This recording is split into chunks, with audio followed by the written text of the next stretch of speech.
E aí, galerinha, professor Hilton Almeida, curso Metatextual. É uma imensa satisfação estar com você, imerso com você, com vocês, tá?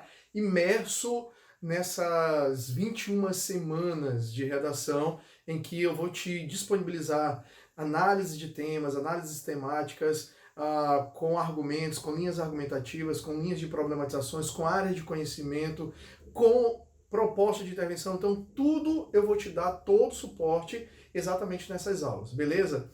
E antes de a gente fazer extração do tema, da tese em si, em relação ao nosso primeiro tema, que é a universalização do saneamento básico no Brasil, a gente precisa fazer algumas análises, algumas discussões, trazer algumas informações importantes para vocês a respeito disso.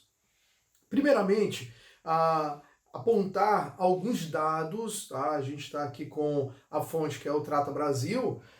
Brasil está entre as 10 maiores economias do mundo, mas ainda não conseguiu levar serviços de saneamento básico a todos os brasileiros. Isso aqui é uma informação bem interessante, porque se o Brasil é a nona economia, está entre as 10 economias, as maiores economias do mundo, ou seja, tem dinheiro, não é falta de dinheiro, não consegue disponibilizar, democratizar esse serviço, universalizar esse serviço, então tem alguma coisa errada e a gente tem que buscar alguma linha de problematização. Comecem a pegar exatamente essas nuances, tá? Essas minúciazinhas, essas dicasinhas em relação a essas informações que elas podem nos ajudar muito para a construção de uma tese, tá? Quase 35 milhões de brasileiros não têm acesso à água tratada. Gente, é muita gente que não tem acesso a uma água tratada. É muita gente que está bebendo água, sei lá, de qualquer jeito, tá? Não só bebendo, mas tomando banho. E aí a gente tem várias consequências, tá? Em relação à saúde e tudo mais. Olha só como a gente, numa redação, essa informação ela pode ser muito interessante. É equivalente à população do Canadá. Então, ter isso aqui, esses 35 milhões, poxa, é um país, Brasil, que tem proporções continentais, né, todo mundo já sabe disso, quer dizer que a quantidade de pessoas sem água no Brasil, sem água tratada, é enorme, equivale a país aí, né? Outra informação bem interessante. 52% da população não possui coleta de esgoto. Puxa, para onde vai esse esgoto? Os dejetos, a gente precisa se livrar deles, né? A gente sabe que tem que haver um local para colocar esses dejetos. Mas um número exorbitante da população, mais da metade da população, não tem coleta de esgoto, não possui nem sequer coleta. Então essas pessoas elas fazem como? É no mato mesmo, é no mato, força, a maioria cava buraco. Quais são as consequências disso para o meio ambiente? A gente vai ter aí uma contaminação do solo, a gente vai ter contaminação dos lençóis freáticos, nós temos um impacto muito negativo para esse tipo de conduta, esse tipo de prática. Somente 46% dos esgotos são tratados, ou seja, esse esgoto, a água ela pode ser reaproveitada somente em 46% do país. Outra informação interessante, se nós temos metade da população sem esgoto, sem coleta de esgoto, olha o impacto. No Brasil é como se 5.650 piscinas olímpicas de esgotos fossem despejadas na natureza diariamente. Pessoal, não tem como o planeta sobreviver, não tem como o nosso país ser considerado sustentável com esse tipo de prática aqui, tá? Então a gente precisa gravar esses dados, ter esses dados em mente, isso é importante. É óbvio que aí, de acordo com exatamente o Trata Brasil, um problema de saúde pública. Nós vamos ter um problema de gestão, mas nós temos consequências relacionadas à saúde pública, porque são doenças, várias doenças que assolam as pessoas por todo o país. 288 mil internados por diarreia. Pessoal, diarreia, cólera, ainda são doenças, ainda são patologias de países subdesenvolvidos, de países ainda pobres. E o Brasil, mesmo sendo a nona economia mundial, tem um aspecto, tem uma característica de um país ainda pobre, de um país que ainda não promove um bem-estar à sua população, beleza? 50% dos casos são crianças de 0 a 5 anos. E aí nós vamos ter mais internações, gastos com a saúde pública, nós vamos ter medicamentos, gastos com a saúde pública, nós vamos ter óbitos, a IDH, enfim, pessoal, tem uma série de impactos negativos em relação ao saneamento básico. Outra fonte importante, perdas de água. Além de o esgoto não ser tratado, que já serviria aí para reabastecimento aí de reservatórios, essa água poderia ser utilizada para fins domésticos, em termos de sanitários, jardinagem, enfim. Além disso, além de esse esgoto não ser tratado, o que a gente observa também é que essa água há um prejuízo muito grande em relação ao desperdício de água. Esse desperdício ele pode ser em função de manutenção, falta de manutenção, equipamentos velhos. Então há um desperdício muito grande dessa água. A água tratada não chega a toda a população e aquela que chega, ela se perde pelo fato de haver esses problemas tanto de manutenção, a falha em relação à manutenção, equipamentos velhos, ou também furtos, que a gente já entraria aí numa outra vertente de discussão. Beleza? Vamos em frente. Benefícios econômicos e sociais da expansão do saneamento brasileiro. Aí a gente verifica que isso aqui já é um dado já resultado de pesquisa, que foi de 2004 a 2016, de acordo com o Trata Brasil. Nós temos aqui uma listazinha, nós temos uma tabela de custos e benefícios.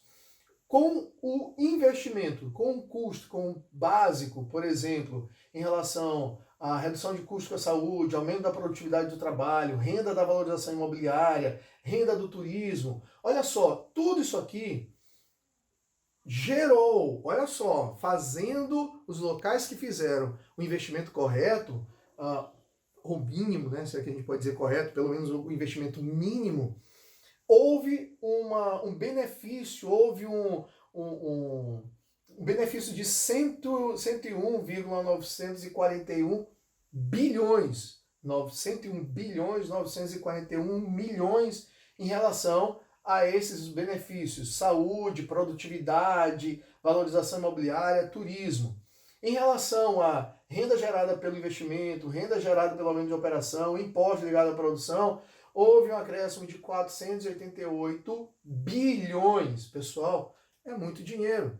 Ou seja, investir em saneamento básico é retorno. Há um retorno desse investimento. Então a gente não diria que seria gasto, porque o gasto ele se perde. Isso não é gasto, isso é investimento, porque há um retorno para a população de maneira geral. Então os benefícios excederam os custos de 201 bilhões, ou 15 bilhões e 503 milhões por ano de balança social positivo para o Brasil entre 2004 e 2016. Então, tirando todos os custos e ficando os benefícios, o Brasil teve, nesse período de 2004 a 2016, um saldo de 201 bilhões, pessoal. É muito dinheiro revestido, tá? Retornado para os cofres públicos, retornado para a população. Benefícios, aqui nós temos pelo Trata Brasil uma estimativa em relação ao futuro, tá? De 2016 a 2033. Quer dizer que, neste caso especificamente, nós vamos ultrapassar a barreira do bilhão, tá? Se calculado tudo, nós vamos ter os benefícios e deve exceder o custo de 1.126 bilhões, tá? Ou nós vamos ter por ano um saldo positivo de 56,287 bilhões por ano. Meus amores, não dá para a gente entender como que isto aqui não se torna uma realidade, não se torna uma máxima contínua do nosso Estado. Então, isso precisa ser discutido, isso aqui é um serviço. Discutir este tema aqui é interessante porque vai levar para você, enquanto candidato, informação. Você precisa dessas informações, certamente você vai discutir isso em casa, que vai trazer mais informação para pessoas que, de repente, não sabem os benefícios de um saneamento básico. Beleza? Então a população precisa estar atenta a isso. Mais um dado, mais uma tabelinha bem preocupante, porque, embora cientes, tá, todos tá, do governo, cientes desses benefícios, meus amores, foram poucos estados investindo. Olha só, 5 estados investiram 23 bilhões de 2015 a 2017. 5 estados investiram 23 bilhões. Enquanto que nesse mesmo período, 10 outros estados, vou citar os estados aqui para vocês terem uma noção: Sergipe, Paraíba, Pará, Alagoas, Roraima, Amazonas, Rondônia, Piauí, Acre, Amapá, Maranhão investiu, não está nessa, eu tenho que livrar aqui o meu Maranhão. A gente só fala mal, lasca com o estado, mas o Maranhão tá bem aqui, teve um investimento em 2017 de 170 milhões, 170,7 milhões. Vai estar disponível isso aqui para você, tá? Isso aqui vai... esses slides aqui, essas tabelas, elas vão aparecer, elas vão ficar mais nítidas para vocês, caso vocês não estejam conseguindo olhar aqui diretamente só na TV. Porque isso aqui é importante, é interessante, porque são dados atuais, tá? São dados mais atualizados, em relação ao que os estados estão fazendo quanto ao investimento, quanto a esse investimento mais efetivo, mais produtivo no saneamento básico. Já vimos que o saneamento básico ele dá retorno, isso é fato. Agora, por que esses estados não investem adequadamente? A gente precisa buscar algumas explicações. E aí, meus amores, olha só, a informação que já vai ser uma informação mais técnica para vocês aprenderem a utilizarem nas redações. O saneamento no Brasil é regulamentado pela Lei número 11.445/2007. Então nós temos uma Lei de Saneamento de 2007, que estabelece o Plano Nacional de Saneamento Básico. Ou seja, a gente já não pode falar numa proposta de intervenção para uma criação de lei de saneamento. Pode ser a criação de uma lei para forçar o cumprimento, mas não uma lei para o saneamento, porque já tem. Tranquilão? Então, fiquem atentos a esses detalhes. Essa legislação determina diretrizes para o conjunto de serviços, infraestruturas e instalações de abastecimento de água potável, coleta e tratamento de esgoto, limpeza urbana, manejo de resíduos sólidos e drenagem e manejo das águas pluviais. Muita gente acha que saneamento básico basicamente, saneamento básico é só água tratada, esgoto e coleta de lixo. Não é. A gente vai ter do esgoto coleta e tratamento, isso é importante, coleta e tratamento. Em relação à água, a distribuição de água potável, mas tem um outro ponto aqui, que é o manejo de resíduos, ou seja, a gente tem a coleta de lixo, manejo desses resíduos, mas especificamente a drenagem de águas pluviais, ou seja, chove, essa água ela vai ter que ter um escoamento, e isso faz parte também do saneamento básico, porque é comum, por exemplo, em regiões mais pobres, o alagamento de ruas, essa água ela invade as casas, ela invade as residências, e além de destruir o que as pessoas já conseguiram com muito esforço em relação à sua condição social, leva à contaminação. Essas pessoas estão sujeitas, mais vulneráveis a adquirir algum tipo de doença, algum tipo de patologia. Beleza? Então isso aqui é uma informação importantíssima.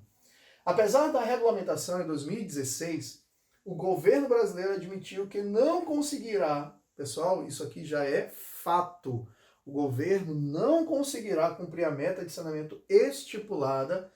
De acordo com o Plan SAB, a meta era atender 90% do território brasileiro com tratamento e destinação do esgoto e 100% com abastecimento de água potável até 2033.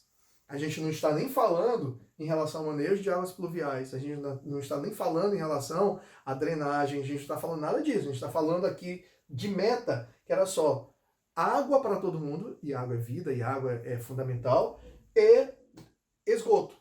Tá? Então, até 2033, o governo já decidiu, já chegou a uma conclusão de que não vai conseguir cumprir essa meta.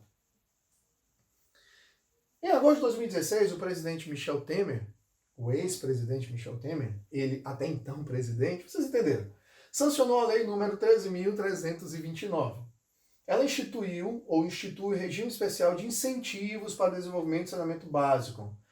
Este decreto prevê que empresas prestadoras de serviços de saneamento básico aumentem os investimentos na área.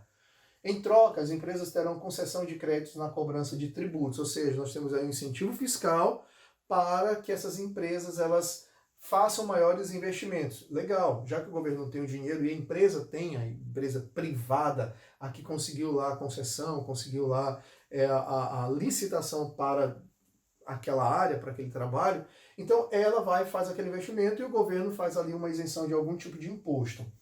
Esse regime integra o Plano Nacional de Saneamento Básico e pretende reforçar os investimentos no setor. Isso em 2016, nós estamos em 2020 e a gente verifica que pouco se fez ainda dentro daquilo que realmente há uma necessidade, dentro dessa necessidade, dessa logística, a gente sabe que pouco se fez. E aí eu trouxe para vocês algumas informações bem atualizadas, tá? Umas informações agora, de 11 de março, tá? De ontem, tá? De 11 de março, comissão vai debater novo marco regulatório de saneamento básico. Isso aqui, pessoal, é Senado, tá? A comissão do Senado vai começar a debater novamente essa questão do marco regulatório de saneamento básico. E olha o que eles colocaram como premissa, tá? Na reportagem. O novo marco regulatório de saneamento básico no Brasil, previsto no projeto de lei 4.162/2019, será tema de audiência pública na Comissão de Desenvolvimento Regional. O colegiado aprovou nesta quarta-feira, dia 11, requerimento de autoria do senador Isalci Lucas, do PSDB do Distrito Federal, para o debate que terá data divulgada posteriormente.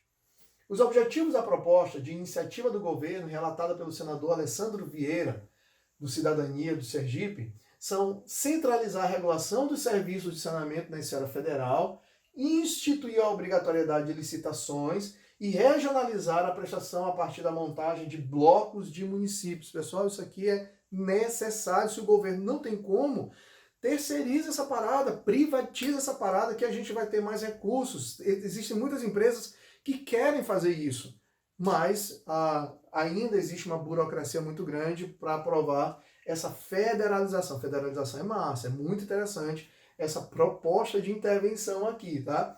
Como isso aqui ainda não aconteceu, poxa, a gente pode colocar aí a pressão popular, a gente pode colocar aí as representações populares para que isso seja feito de forma mais efetiva, pressionar os cidadãos, pressionarem lá os deputados, senadores, beleza? Então, assim, fiquem atentos, porque, pessoal, isso vai ajudar muito na construção dessa persuasão. Mas vamos dar sequência aqui. O projeto é fundamental para expandir o saneamento básico nas regiões brasileiras, o que contribuirá para o desenvolvimento social e a melhoria da saúde pública da população. Preciso falar mais uma coisa? Ó, a gente já tinha comentado que há uma necessidade de fazer investimento para melhorar a qualidade da saúde da população. Tá aqui o objetivo já falado pela agência do Senado. O modelo proposto abre caminho para o envolvimento de empresas privadas no setor, constituindo o arranjo apropriado para a expansão da oferta dos serviços de água e saneamento básico aos municípios.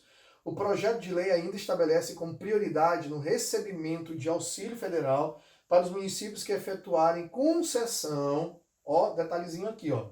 O projeto de lei ainda estabelece como prioridade no recebimento de auxílio federal. Então, o governo federal vai auxiliar os municípios que não têm condições hoje.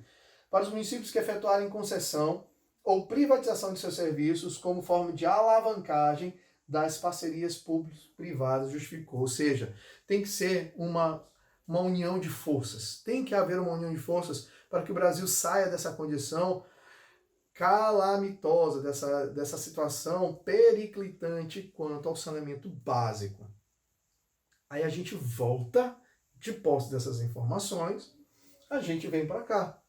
Para a extração da tese, meus amores, aqui ó, fácil, moleza. Palavra-chave, universalização do saneamento básico. É tudo, tá? Universalização do saneamento básico.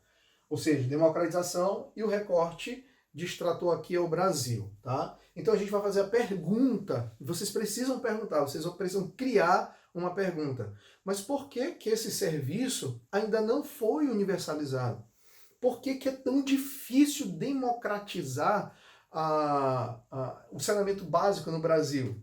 Aí a gente chega a algumas conclusões. Levantadas as hipóteses, nós chegamos aos argumentos, tá? Poucos investimentos.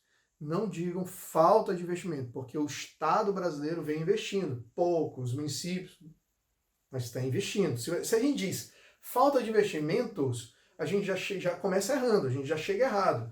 Com uma argumentação ou descontextualizada, ou uma argumentação extrema, sensacionalista, isso não é legal. Gravem isso. Então, vamos usar o bom senso, o equilíbrio. Poucos investimentos, tá? E a gente verifica que esses poucos investimentos, eles estão atrelados a municípios mesmo que não têm condições, gente. Existem muitos municípios que a arrecadação é praticamente para pagar folha de funcionários. Então, assim, existem municípios que não têm condições de fazerem investimentos em infraestrutura, não tem como fazer a coleta de esgoto, quanto mais o tratamento de esgoto. Então, isso aqui é um problema que atinge municípios com baixa arrecadação fiscal. E aí, meus amores, a gente pode buscar um outro argumento, que é a demora, burocracia, demora na execução de projetos. Existem municípios que já estão, inclusive, executando obras, mas há erros de projetos, há erros na execução, e aí nós vamos ter mais gastos de dinheiro público, obras que são paralisadas,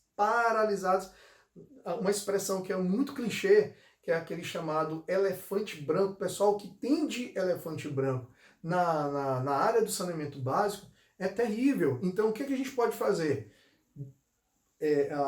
Tem que haver ali alguma forma em lei, né? Dentro da lei, claro, dentro do processo legal, tem que haver ali um mecanismo que determine que os gestores eles sejam responsabilizados caso não cumpram etapas de projetos, caso não cumpram a execução de tudo isso. Então, como os gestores não são responsabilizados, meus amores, aí fica fácil.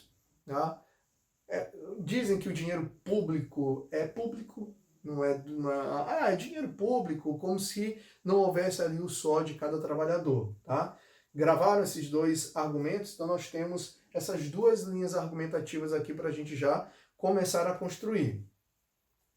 Como é que seria a nossa introdução? Lembre-se de que a introdução a gente vai dividir em 3 períodos, tá? Tópico frasal, o primeiro período, tópico frasal. O segundo período ele vai ser uma relação desse tópico com a realidade do tema. E o terceiro período vai ser a apresentação desta tese aqui, tá? Desses 2 elementos. A gente já coloca logo, tá? Sem problema nenhum. E aí eu vou dar a questão aqui com filmes para vocês, tá? Alguns tópicos frasais. Um filme, pessoal, que é brasileiro, é nacional, que pode ajudar muito vocês aí, é Saneamento Básico, o Fio, que nós temos no elenco. Fernanda Torres, Wagner Moura, Camila Pitanga, Lázaro Ramos. Então é uma equipe fantástica, é uma equipe excelente, são atores de ponta. E aí temos aqui uma sinopse, vocês fazem aí rapidinho, tem que ser menor que isso aqui, mas só para vocês terem uma ideia, eu não vou ler para não ficar muito longo o vídeo, mas é um filme baseado na realidade, que virou filme, tá? Mais ou menos isso. Um grupo de moradores vai à prefeitura do Rio Grande do Sul, uma cidade lá do Rio Grande do Sul, para pedirem lá a questão de saneamento básico e esgoto. A prefeitura disse que só tinha 10 mil reais de verba. E aí eles descobriram que aquele dinheiro daria para fazer um filme. Só que aí a prefeitura só vai liberar se for para um filme não documentário, não em forma de documentário, mas se fosse um filme realmente de ficção. E aí, ó, a ficção falando da realidade, usando a ficção para falar da realidade. Cara, muito massa, muito interessante. Assistam, que é bastante interessante. Outro filme que, cara, a minha geração assistiu, vocês agora têm... Saiu em 2015 o novo Mad Max, né? Que é o Mad Max Estrada da Fúria, em que ele vai lá e... Mas o que é exatamente do que trata o filme? São guerras, né? Após guerras, guerras nucleares, falta água. Simplesmente falta água. E a água passou a ser uma grande moeda, uma moeda valiosíssima. A gente pode brincar com isso aqui também, dizendo que fora da ficção a água continua sendo escassa, embora o Brasil seja aí um dos maiores detentores de reservatórios hídricos naturais. Outro filme que pode ajudar muito vocês é o livro do Eli, que saiu em 2010, em que exatamente o mesmo cenário de guerra, o mesmo cenário de destruição, a água passa a ser um bem, a água passa a ser monopolizada por aqueles que têm dinheiro, muito poder. Qualquer semelhança com a realidade não é mera coincidência, tá? É um filme massa que também daria para vocês utilizarem. Isso na introdução, filme. E eu quero usar alusão histórica, eu quero usar um livro. O Cortiço, por exemplo, daria para usar o Cortiço tranquilamente, seria um livro massa para falar, porque retrata a favelização e a falta exatamente de saneamento básico, lixo nas ruas, proliferação de germes e o autor fala exatamente dessa mistura com o ser humano, vermes e tudo mais. Pessoal, bem interessante o Cortiço, dá para utilizar aqui também, tá? No desenvolvimento, aí a gente parte para o desenvolvimento, tá? A área de conhecimento que a gente poderia utilizar para o argumento 1, que são poucos investimentos. Aí eu vou dar aqui para vocês, pessoal, uma gama, tá? Vários que são coringas. Isso aqui é que é massa. Imaginou vocês decorarem um monte de argumento, pessoal, um monte de argumento, não, um monte de área de conhecimento. Haja cérebro, né? Haja processador, haja capacidade de memória e tudo mais. Mas Paulo Freire, esse camarada, eu vou dar aqui, esses aqui são coringões aqui que vocês podem utilizar para vários temas, vários, tá? Então Paulo Freire, quando ele diz que a teoria sem prática vira verbalismo, eu acho massa. Os meus alunos do presencial isso aqui é a minha cara. Paulo Freire, teoria sem prática vira verbalismo, porque, meus amores, tem a teoria. Qual é a teoria? A lei de saneamento básico. Temos a teoria. Qual é a prática? O não cumprimento dessa lei. Essa é a prática, ainda boa parte da população. Então fica fácil demais a gente usar e comprovar. Peter Drucker. Eu acho que são poucos os professores que usam Peter Drucker. E eu faço questão de dizer que os meus alunos já conseguiram vários resultados excelentes usando Peter Drucker. Porque é considerado o pai da administração moderna, ele é do início do século XX, e ele diz simplesmente o seguinte, olha a frase do camarada, cara, um gênio. Não existem países subdesenvolvidos, existem países subadministrados, pessoal. A subadministração é a cara do nosso país, a subadministração é o retrato do nosso país com desperdício de recursos públicos, com desperdício de mão de obra, com desperdício de recursos naturais. Cara, subadministração. Quem paga por isso? A população. Outro que vocês podem utilizar, não só para este tema, mas também para outros, é Thomas Hobbes, que ele diz que é dever do Estado zelar pelo bem-estar da sociedade, pois ambos estão unidos por meio de um contrato social. Qual é o contrato? A sociedade elege os seus representantes e o governo devolve para os seus eleitores benefícios, aquilo que pode ser útil à sua a sua vida, ao seu bem-estar. Outro autor bem interessante é Thomas More, que ele fala que é autor de... Na verdade, foi dada essa autoria para ele, né? No início do século XVI, lá para... Tá? O autor da obra Utopia, vamos dizer que ele é o autor da obra Utopia, desse livro, em que ele cria uma realidade, ele cria uma ilha, tá? Um reino-ilha imaginário, em que nesse reino-ilha, meus amores, tudo funciona perfeitamente.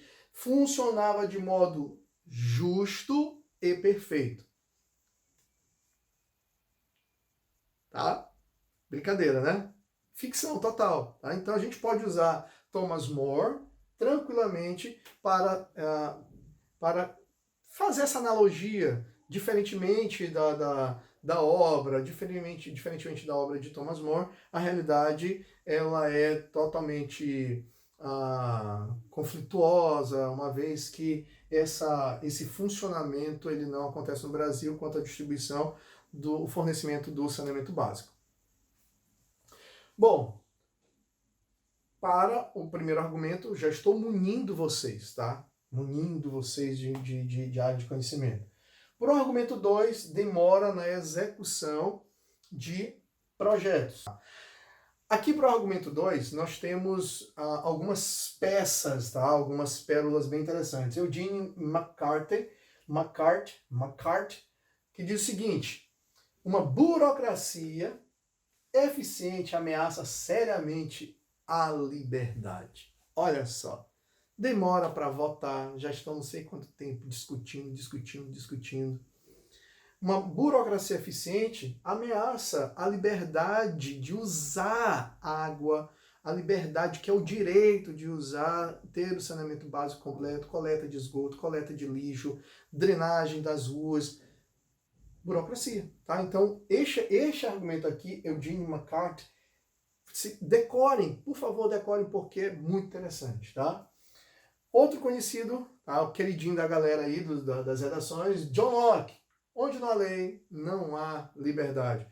Ou seja, aqui é uma ironia que a gente vai fazer. Se essa lei ela não está sendo aplicada, ela não está sendo bem desempenhada, não vai haver liberdade para a população.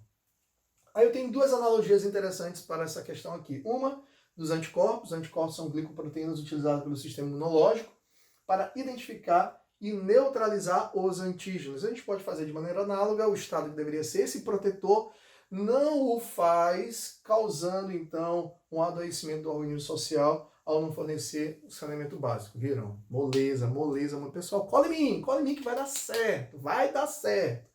Analogia também, um corpo só altera seu estado de inércia, que é a primeira lei de Isaac Newton, se alguém ou alguma coisa aplicar nele alguma força. Então vocês podem brincar com isso aqui, está deste jeito, mas vocês podem parafrasear, vocês podem reescrever, repensar, mantendo a essência, tá? Vamos então para a proposta de intervenção. Lembre-se de que a gente vai resolver apenas um argumento, que é o primeiro, que é considerado o principal, o mais importante. Então, quem que vai resolver essa parada? Pessoal, é o Congresso Nacional para aprovar em caráter de urgência, lideranças populares, tá? Pressão de lideranças populares, e quem vai estar à frente da execução disso, efetivamente, é o Ministério da Infraestrutura, tá? O Ministério da Infraestrutura que vai executar, acompanhar toda essa revolução do saneamento básico no Brasil. Inclusive, recentemente eu vi uma declaração do ministro que ele diz que estão previstas aí, aprovada essa nova diretriz, aproximadamente só para fases iniciais, aí 250 bilhões, pessoal, é muito dinheiro, que vai retornar para o Brasil, que vai retornar para o próprio Estado. O que tem que ser feito? Óbvio, a aprovação de uma lei que faça cumprir, tá? Não é uma lei de resíduos, não é uma lei de saneamento, é uma lei que faça cumprir a lei, e aí tenha realmente ali a federalização, tenha ali a responsabilidade dos estados, porque a lei anterior, ela dava muita autonomia para os estados. Os estados não resolveram, os municípios não resolveram, e aí tem que ter aí a federalização dessa atividade. Liberação de mais recursos, isso é o que a gente quer, precisa de mais. Então, não é que faltam recursos, os recursos ainda são poucos, são limitados. E aí a gente precisa ter mais recursos. Quem vai fazer isso é o Congresso aprovando algumas sanções aí. Como vai ser feito isso? Por meio de votação, em caráter de urgência, em sessões ordinárias e extraordinárias para a federalização de projetos de saneamento a todos os estados da federação. Ou seja, a gente não está falando aqui para alguns municípios ou apenas para o Sudeste ou para uma região. A gente está falando para todos os estados da federação, incluindo aí os municípios. Qual a finalidade disso? A fim de que se cumpra um princípio constitucional de igualdade e melhorem os índices de desenvolvimento no país. Aí, meus amores, a gente precisa só buscar esse detalhamento. Olha como é simples. Assim, vai ficar simples à medida que a gente estiver convivendo. Eu vou buscar um dos elementos, tá? Neste caso aqui, a aprovação da lei. Eu vou pegar o quê? Eu vou detalhar este quezinho bem aqui, dando mais informações mais minuciosas, tá? Mais detalhadas, que é o detalhamento, ó. Essa aprovação será feita a partir da liberação de 1% do PIB, Produto Interno Bruto, até o fornecimento total desses benefícios à população. Ou seja, enquanto não houver o fornecimento total, 1% do PIB será destinado para isso. Tendo também o aporte dos setores privados com a privatização de segmentos como fornecimento e tratamento de esgoto, acesso à água potável, coleta e tratamento de lixo, drenagem e aproveitamento de águas da chuva e etc. Então a gente detalha essas informações, meus amores. Aí a gente já está no lucro quanto à proposta de intervenção. Meus amores, feito isso, vocês precisam, de posse de todas essas informações, vocês precisam escrever, vocês precisam produzir. Então, peguem caneta, peguem papel, vão escrever, postem nas redes sociais de vocês, marquem o metatextual que vocês estão produzindo, que vocês estão buscando, que vocês estão se envolvendo. Mandem para mim, que eu vou ter o prazer de corrigir as redações de vocês, tá bom? Forte abraço, até a próxima aula.